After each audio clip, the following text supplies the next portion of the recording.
함께 기도하겠습니다. 하나님, 오늘도 사랑의 보호자가 되어주셔서 하루를 시작하게 하심을 감사드립니다. 저희를 만나게 하시고 저희와 함께하는 우리 사랑하고 소중한 주변 사람들을 위해서 주님께 기도하며 주님께 온전히 이분들을 내어 맡기며 드립니다.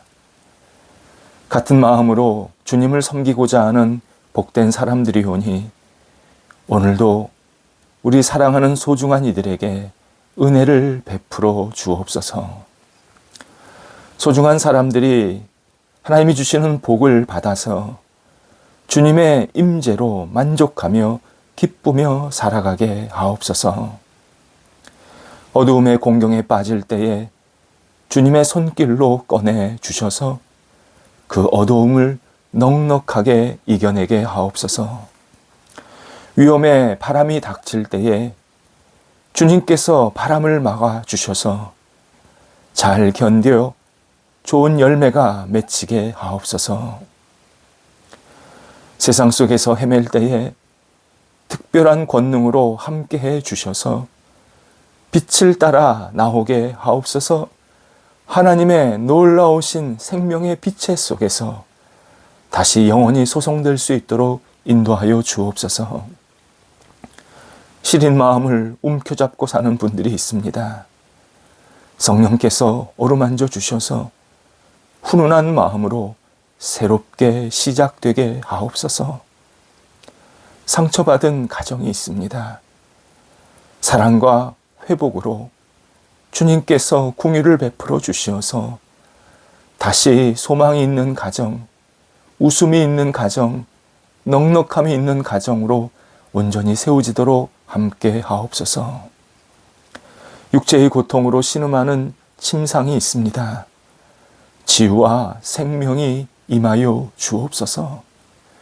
하나님의 위로의 손길, 감사의 손길, 그리고 놀라우신 능력의 손길이 임하여 주시어서 그 침상이 하나님을 만나게 하시고 하나님 주시는 새로운 생명을 갖고 힘차게 일어서는 한날 되도록 함께하여 주옵소서. 하나님께서 모든 아픈 부위마다 온전한 능력의 손길로 임하여 주시어서 다시 주님 앞에서 새롭게 찬송과 영광을 돌려드리는 영육이 되도록 인도하여 주옵소서. 수험생들이 있습니다. 사랑하는 자녀들 가운데 시험을 봐야 할 여러 과정에 있는 자녀들, 또 장래의 문제 때문에 계속 고민하고 있는 자녀들 이 시간 붙잡아 주옵소서. 시험을 준비할 때에 하나하나 지혜롭게 잘 감당하게 하시고 주님께서 주시는 능력으로, 열정으로, 집중력으로 일들을 감당하여서 하나님의 뜻을 이루는 복된 시간 되도록 함께하여 주옵소서.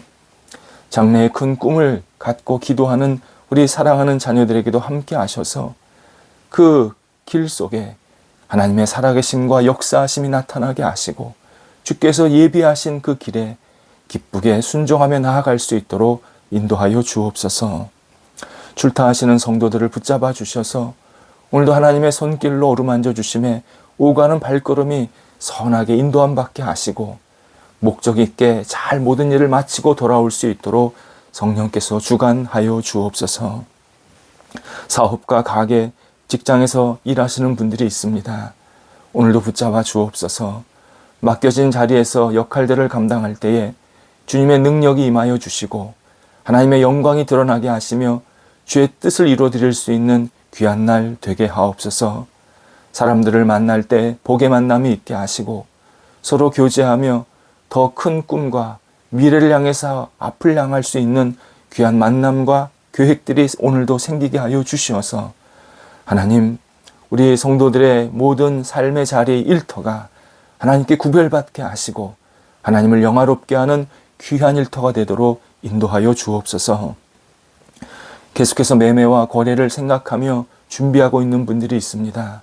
하나님, 오직 하나님의 손길로 인도함 받기를 원하오니 모든 거래와 매매가 주님의 능력 가운데 이루어지게 하시고 좋은 사람들과 함께 거래하고 매매하여서 서로에게 득이 되고 또 하나님 앞에 아름답게 쓰임받는 시간 되도록 함께 하옵소서.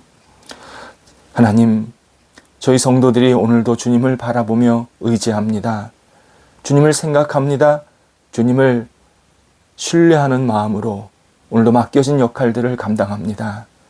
하나하나 지혜롭게 잘 감당하게 하시고 예수님께서 친히 친구 되어 주셔서 오늘도 모든 역할들을 감당할 때 부족하지 않도록 인도하여 주옵소서. 한나를 주 앞에 온전히 의탁하오며 예수님의 이름으로 기도드립니다. 아멘. 오늘 우리에게 주시는 하나님의 말씀은 신약성경 마태복음 7장 28절에서 29절까지의 말씀입니다. 신약성경 마태복음 7장 28절에서 29절까지의 말씀입니다. 살아계신 하나님의 말씀을 봉독합니다. 예수께서 이 말씀을 마치심에 무리들이 그의 가르치심에 놀라 이는 그 가르치시는 것이 권위 있는 자와 같고 그들의 서기관들과 같지 아니함일러라. 아멘. 예수님은 직업은 목수이셨습니다. 30살까지 가정의 가업으로 물려받은 그 목수의 역할을 잘 감당하셨습니다. 하지만 실제로 그분이 많은 사람들에게 영향을 미친 것은 지혜자였고 가르치시는 분으로서 큰 역할을 감당했기 때문입니다. 전통 랍비인 서기관이나 율법사 그리고 바리새인들도 가르치는 직분을 감당했지만 그들은 고급스럽고 높은 자리에 앉아서 사람들을 지도합니다. 반면 예수님은 언제나 강의장이 현장이었고 야외였고 그리고 사람들 중심에 들어가 있는 그러한 가르침의 내용이었습니다. 본문에서 예수님께서 산 위에서 말씀하신 내용이 끝났을 때 보통 산상수훈이라고 얘기하는 이 산상수훈을 다 마치고 나셨을 때 사람들은 예수님의 가르침이 여느 서기관과 율법사, 한마디로 선생님들 또는 그 성경 언어로는 랍비, 그런 랍비들과 달랐다라고 우리들에게 알려주고 있습니다. 복음서에서 예수님을 선생님, 곧 랍비라고 부르는 장면이 전체적으로 10번 정도 나옵니다. 이에 랍비에 대해서 잠깐 언급할 필요가 있습니다. 구약 성경에는 사람과 세상이 창조된 때부터 그 사람이 세상에 살면서 하나의 큰 무리를 이루는, 그래서 대표적으로 이스라엘 민족을 형성하는 장면이 나옵니다. 그리고 이스라엘 민족이 어떻게 하나님 앞에서 잘했고 못했고 그리고 어떤 모습이 하나님께 기쁨이 됐고 또는 아픔이 되었는지를 잘 설명해 주시는 그 내용들이 쭉 연결되어서 나옵니다. 이 부분까지 바로 구약 성경의 4분의 3에 해당하는 내용입니다. 보통 모세 시대 때부터, 그러니까 창세기서부터 그리고 여러 왕들과 다수의 예언자들까지, 이때까지가 전체 구약 성경의 4분의 3에 해당합니다. 구약 성경의 나머지 4분의 1은 이스라엘이 망하고 포로 잡혀서 노예 생활을 하다가 다시 이스라엘로 복귀하는, 포로에서 귀환하는 요 일을 설명해 주고 계십니다. 일부 예언자 시대에 해당합니다. 구약 성경에서는 뒷부분에 포함이 되어 있습니다. 이 부분이 4분의 1 정도 됩니다. 그런데 구약 성경에는 랍비라는 단어가 나오지를 않습니다. 구약 성경 대부분을 차지하는 모세, 왕정, 그리고 대다수의 예언자 시대에는 랍비가 없었기 때문입니다. 랍비가 생긴 시기는 이스라엘이 포로 잡혀간 이후입니다. 포로 잡히기 전까지는 구약 성경에서 중요한 인물로 등장하는 사람들이 왕과 군인들입니다. 이들이 하나님의 뜻에 따라서 나라를 잘 세우는, 곧 부국 강병을 꿈꾸는 그러한 지도자가 되었고, 그리고 이들이 하나님의 뜻을 잘 따라서 나라도 발전시키고 또 제도도 이렇게 세우는 역할을 하게 되었기 때문입니다. 그러다가 약 135년 정도 기간 동안에 남쪽, 북쪽 이스라엘, 남쪽은 유다, 북은 이스라엘이라고 하는데 이 두, 한 전체로 그냥 포함해서 이스라엘, 이 이스라엘이 모두 망하게 됩니다. 포로로 잡혀가게 됐고, 그리고 그곳에서 노예 생활을 하게 됐는데, 당연히 그러다 보니까 왕이나 군인의 존재도 이스라엘 내에서는 미미해지기 시작했습니다.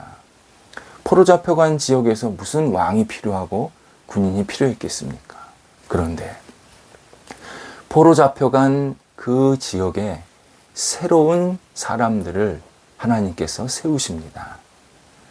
바로 자국 백성들을 희망을 주면서 낙심한 사람들을 위로하면서 그들을 계속 앞을 향해서 나아갈 수 있도록, 지금 이 자리에서 주저앉지 않고 뭔가 다시 일어날 수 있도록 용기를 계속 북돋아 준 사람들입니다. 바로 이들이 랍비입니다. 교사 또는 서기관, 율법사들이라고 말하는 사람들입니다. 포로 잡혀간 이스라엘은 군대, 부, 독립, 자유가 전혀 없었습니다. 대신 딱 하나 있었는데 바로 책입니다. 두루마리로 된 책입니다.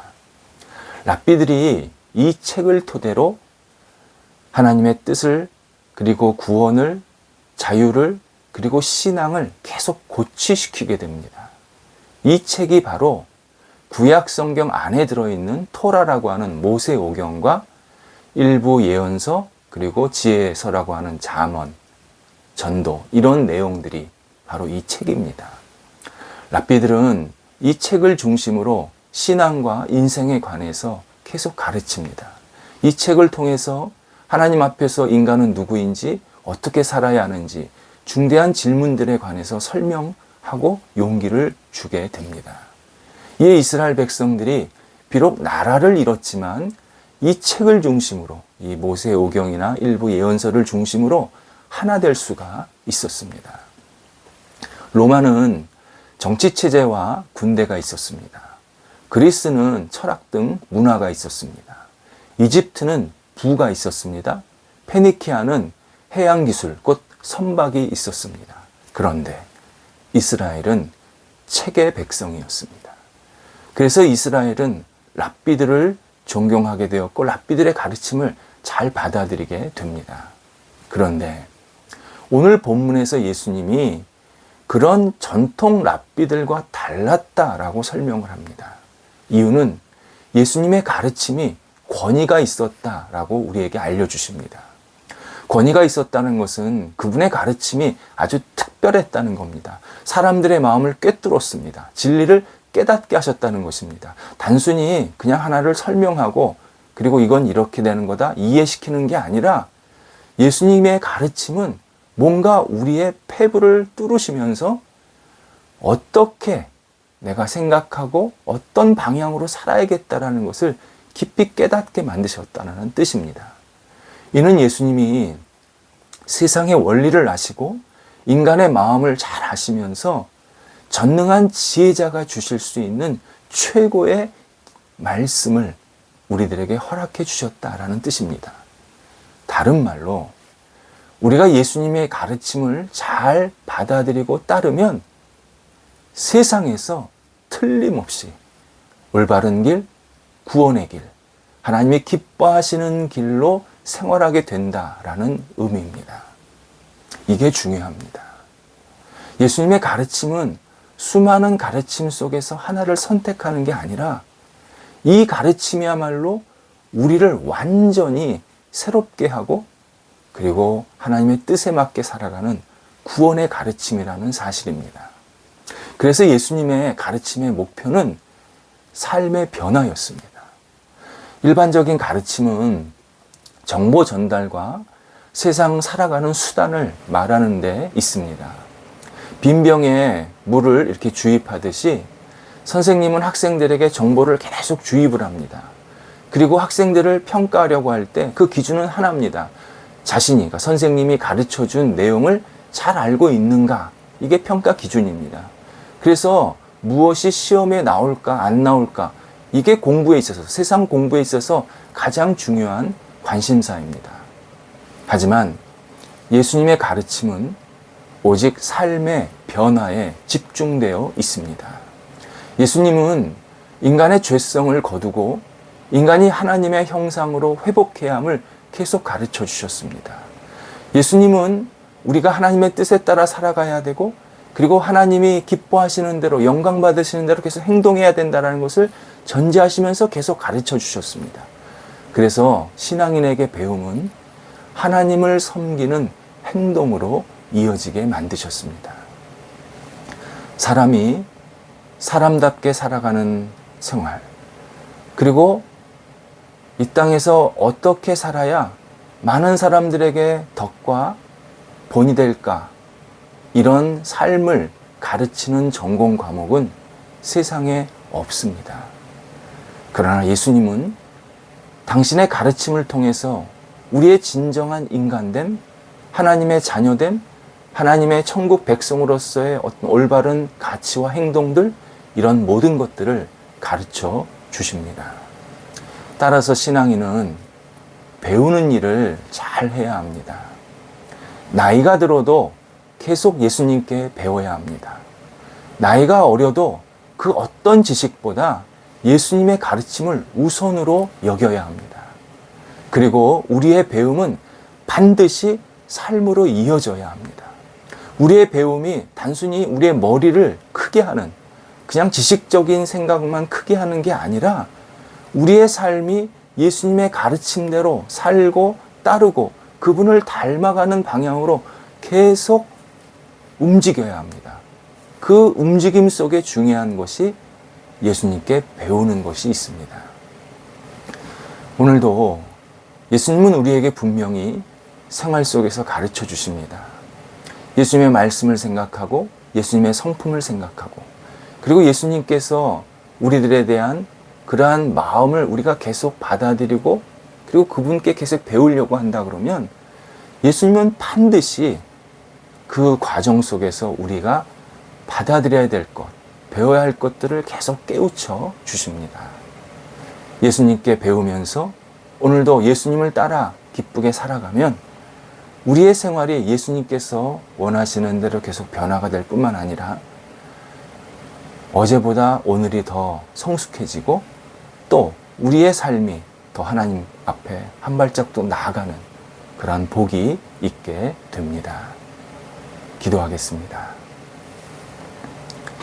하나님, 오늘도 예수님의 가르침에 우리의 마음이 활짝 열리게 하여 주옵소서. 주의 말씀을 생각하며 묵상하며, 그리고 하나님을 생각하며 예수님의 마음을 받아들일 때마다 저희들에게 가르쳐 주시는 것들을 저희가 깊이 기쁘게 받아들이게 하시고, 그 가르침대로 오늘도 살아가는 한날이 되도록 인도하여 주옵소서. 오늘 저희의 생활이 어제보다 더 한 발자국 나아가게 하시고 하나님께 영광되는 삶이 될 수 있도록 인도하여 주옵소서. 예수님의 이름으로 기도드립니다. 아멘.